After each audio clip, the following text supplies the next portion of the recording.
In this video, you'll learn how to write bash scripts using Claude Code.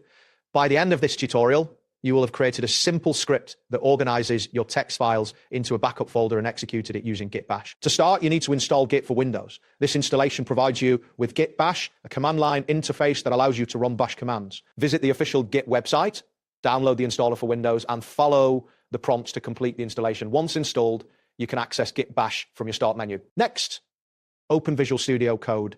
If you don't have it installed, download it from the official website and install it. Once you have Visual Studio Code open, navigate to your project folder by selecting File from the top menu, then Open Folder. Choose the folder where you want to create your bash script. Now you will create a new file.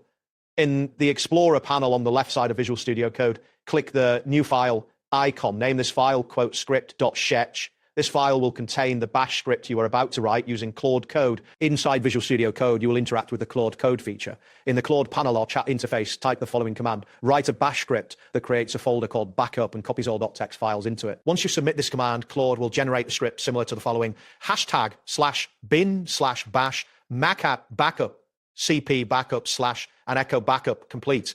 This generated code will create a backup folder and copy all text files into it. After Claude Code has generated the script, you need to run it using Git bash.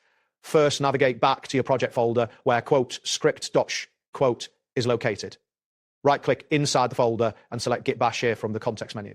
This action opens a Git bash terminal. In the Git bash terminal, you will need to change the permissions of your script to make it executable. Type chmod +x script.sha and press enter. This command grants execute permission to your script. Next, run your script by typing /script.share and pressing enter. The terminal will execute your script, creating the backup folder and copying the text files into it. Once the process is complete, you will see the message backup complete, confirming that it has run successfully. And that completes the process. Thanks for following along. See you next time.